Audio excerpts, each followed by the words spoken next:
రాయలసీమ అంటే రాళ్లసీమ అని, కరువు సీమ అని ఇదివరకు చెప్పుకునేవారు. అది వర్షాభావం, నీటి ఎద్దడి కారణంగా వచ్చిన పేర్లు. ఇక రాజారెడ్డి, జగన్ రెడ్డి లాంటి వాళ్ల మూలంగా రాయలసీమ అంటే రక్తం పారించే ఫ్యాక్షన్ కక్షల సీమ అని కూడా పేరు పడింది. తెలుగుదేశం పార్టీ వచ్చాక ఎన్టీఆర్, చంద్రబాబు నాయుడు గార్ల నాయకత్వంలో సీమ నుంచి ఫ్యాక్షన్ మాయమైంది. కరువు సీమపై నీటి పరవళ్లు మొదలయ్యాయి. టీడీపీ హయాంలో కట్టిన ఎలుగుగంగ, హంద్రినీవా, గాలేరు నగరి, సోమశిల, స్వర్ణముఖి, పోతిరెడ్డిపాడు, ముచ్చుమర్రి ప్రాజెక్టులు సీమకు వరాలయ్యాయి. కృష్ణానది జలాలను శ్రీశైలం నుంచి సీమకు తరలించేందుకు పట్టిసీమ ఎత్తిపోతల నిర్మించారు చంద్రబాబు గారు. అవును, టన్నెల్ ద్వారా గండికోట, మైలవరం, చిత్రావతి, పైడిపాలెం జలాశయాలకు జలకళ తెచ్చారు. ముచ్చుమర్రి ఎత్తిపోతల, పలకుర్తి ఎత్తిపోతల ప్రాజెక్టులు నిర్మించింది చంద్రబాబు గారే. పులివెందులకు సాగునీరిచ్చింది చంద్రబాబు గారే. కూటమి ప్రభుత్వం వచ్చాక రాయలసీమను రతనాల సీమను చేస్తానని మాటిచ్చారు చంద్రబాబు గారు. అదేవిధంగా మంత్రి నారా లోకేష్ యువగళం పాదయాత్ర సమయంలో రాయలసీమ డిక్లరేషన్ పేరిట కొన్ని హామీలు ఇచ్చారు. గత 2 ఏళ్లుగా తామిచ్చిన హామీలను ఆ ఇద్దరూ అమలు చేసి చూపిస్తున్నారు. మొదటిగా తెలుగువారి ఇలవెల్పు శ్రీ వెంకటేశ్వరుడు కొలువై ఉండే తిరుమల క్షేత్రాన్ని పునర్వ్యవస్థీకరించి క్షేత్ర పవిత్రతను కాపాడేందుకు చంద్రబాబు గారు మొదటి ప్రాధాన్యత ఇచ్చారు. సాగునీటి ప్రాజెక్టులు. గతంలో జగన్ 102 ప్రాజెక్టులను పడకేయించి సీమలో కరువును తిష్టవేసేలా చేశాడు. అలాంటిది కూటమి ప్రభుత్వం వచ్చాక 2 ఏళ్లలో సీమలోని సాగునీటి ప్రాజెక్టులకు 12,484 కోట్లు ఖర్చు చేసింది. 2026-27 బడ్జెట్లో కూడా 10,000 కోట్లు కేటాయించింది.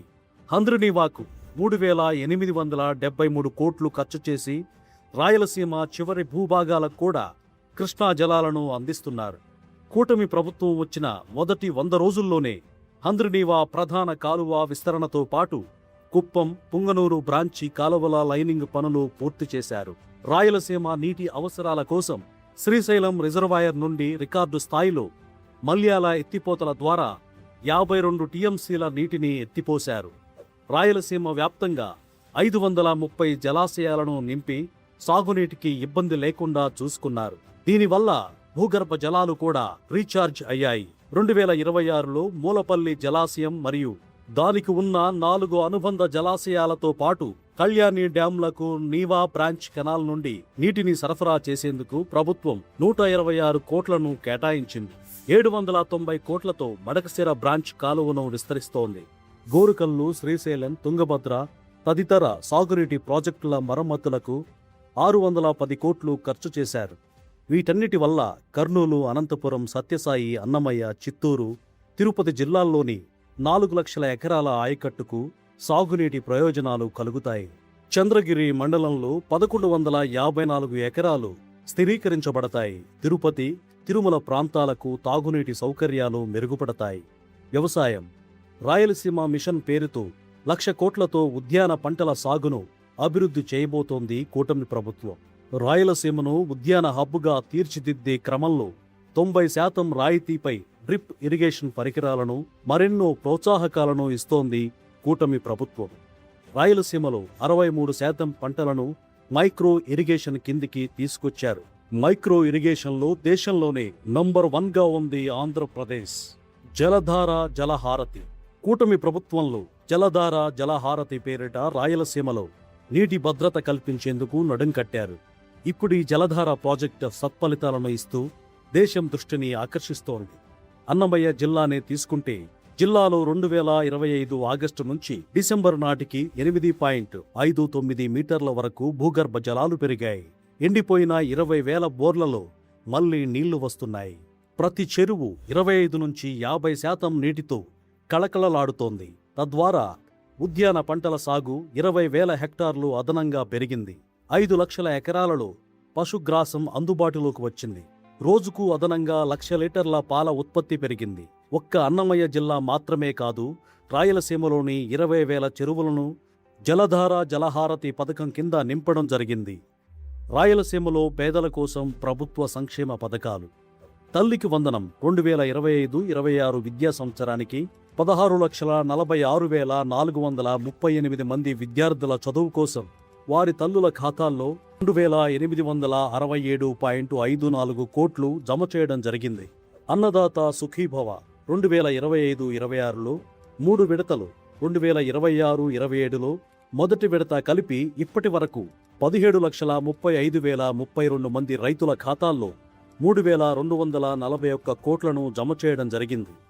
ఆటో డ్రైవర్ల సేవలో 2025-26 సంవత్సరానికి గాను 74,184 మంది డ్రైవర్లకు 111.3 కోట్ల ఆర్థిక సాయం అందించడం జరిగింది. మత్స్యకారుల సేవలో ప్రతి ఏటా 2 నెలల వేట నిషేధ కాలంలో జీవన భృతిగా మత్స్యకార కుటుంబాలకు ఇచ్చే ఆర్థిక సాయం కింద గత 2 ఏళ్లలో కలిపి 3,157 మత్స్యకార కుటుంబాలకు 12.01 కోట్లు అందించడం జరిగింది. మౌలిక వసతుల అభివృద్ధి రాయలసీమలో మెరుగైన రోడ్డు రవాణా సౌకర్యాల కోసం 39,058 కోట్లతో 1,441 కిలోమీటర్ల పొడవైన 48 జాతీయ రహదారుల నిర్మాణం జరుగుతోంది. వీటిల్లో గత 2 ఏళ్ల కూటమి ప్రభుత్వ హయాంలో 12,684 కోట్ల ఖర్చుతో 504 కిలోమీటర్ల పొడవైన 16 రహదారుల నిర్మాణం పూర్తయింది. జగన్ హయాంలో నిలిచిపోయిన Amaravati Anantapur green field express వేను తిరిగి పట్టాలెక్కించింది కూటమి ప్రభుత్వం. కడప, కర్నూలు ఎయిర్పోర్ట్ల అభివృద్ధితో పాటు కొత్తగా కుప్పం ఎయిర్పోర్ట్ నిర్మాణానికి సన్నాహాలు చేస్తోంది. కర్నూలులో శాశ్వత హైకోర్టు బెంచ్ ఏర్పాటు ప్రక్రియ వేగవంతమైంది. పారిశ్రామిక అభివృద్ధి రాయలసీమ వ్యాప్తంగా 4.63 లక్షల కోట్లు పెట్టుబడులతో 4.11 లక్షల ఉద్యోగాలను ఇచ్చే 239 పరిశ్రమలను ఏర్పాటు చేస్తోంది కూటమి ప్రభుత్వం. డ్రోన్ సిటీ కర్నూలు, అనంతపురం జిల్లాలలో 600 ఎకరాలలో డ్రోన్ సిటీని ఏర్పాటు చేస్తోంది. ఇప్పటికే డ్రోన్ సిటీ కింద కర్నూలు జిల్లాకు ఆల్గోబోటిక్స్, డ్రోగో, లాట్రిక్స్, సెన్సెల్ మేజ్, జేడీకే ఫ్లై వంటి కంపెనీలు వచ్చేశాయి. అనంతపురం జిల్లాలో Sarala aviation, space fields private limited వంటి కంపెనీలు వచ్చాయి. Defence city, aerospace and electronics Sathya Sai జిల్లాలో ఏడీఏ ఆధ్వర్యంలో aircraft integration and flight testing సెంటర్కు ఈ మధ్యనే శంకుస్థాపన చేశారు. 15,800 కోట్ల పెట్టుబడితో 7,500 ఉద్యోగాలను ఇచ్చే ఈ సెంటర్లో ఏఎంసీఏ యుద్ధ విమానాల తయారీ కేంద్రం మరియు రక్షణ, ఏరోస్పేస్ అండ్ డ్రోన్ ఎకోసిస్టమ్ ప్రాజెక్టులు ఉంటాయి. వీటికి అనుబంధంగా 1,00,000 కోట్ల పెట్టుబడులు రావచ్చని అంచనా.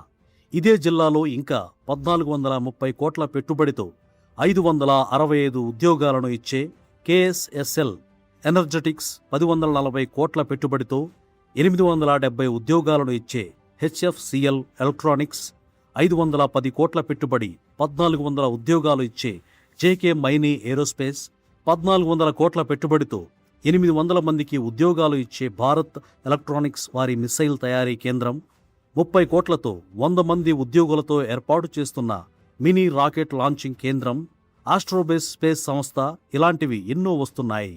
రాయలసీమలో రీసెర్చ్ అండ్ డెవలప్మెంట్ హబ్ను కూడా అభివృద్ధి చేస్తోంది కూటమి ప్రభుత్వం. ఇందులో భాగంగా చిత్తూరు జిల్లాలో 159 కోట్లతో 600 మందికి ఉద్యోగాలను ఇచ్చే పైనీర్ క్లీన్ హంస ఎయిర్ క్రాఫ్ట్ కేంద్రాన్ని నెలకొల్పుతోంది.